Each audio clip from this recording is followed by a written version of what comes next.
Samantala, mahigit 3,000 pasahero ang na-stranded sa Matnog Port dahil din sa pagsusungit ng panahon doon.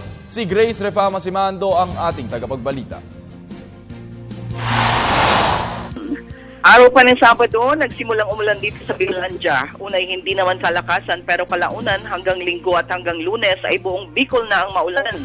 Dahilan upang ikansela ng Philippine Coast Guard ang lahat na pagbiyahe at paglalayag ng mga sasakyang dagat patawid ng Masbate, Catanduanes at Samar. Ito'y nagbunga ng halos 3,000 mga pasaherong stranded sa mga pantalan ng Matnog, Pilar at Bulan, Sorsogon. Albay Province, ipinakansela na rin ni Governor Joey Salceda ang mga klase sa kindergarten at elementarya sa ninang malakas na ulan. Ito ay upang may iwas sa hirap sa baha at sasakyan ang mga eskwela at mga magulang.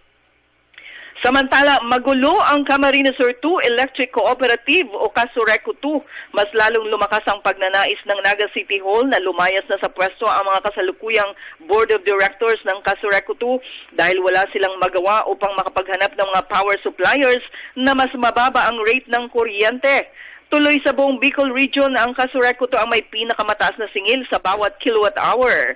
Isa pa sa pinakamalaking problemang kinakaharap ngayon ng Casureco 2 ay ang babala mula sa Philippine Electricity Market Corporation o PEMC na anumang oras ay puputulin nila ang supply ng kuryente sa Casureco 2 pag hindi nabayaran ang 89 million pesos na pagkakautang bago sumapit ang January 25. Radyo ng Bayan Naga, Grace Refama Simando para sa Telebisyon ng Bayan.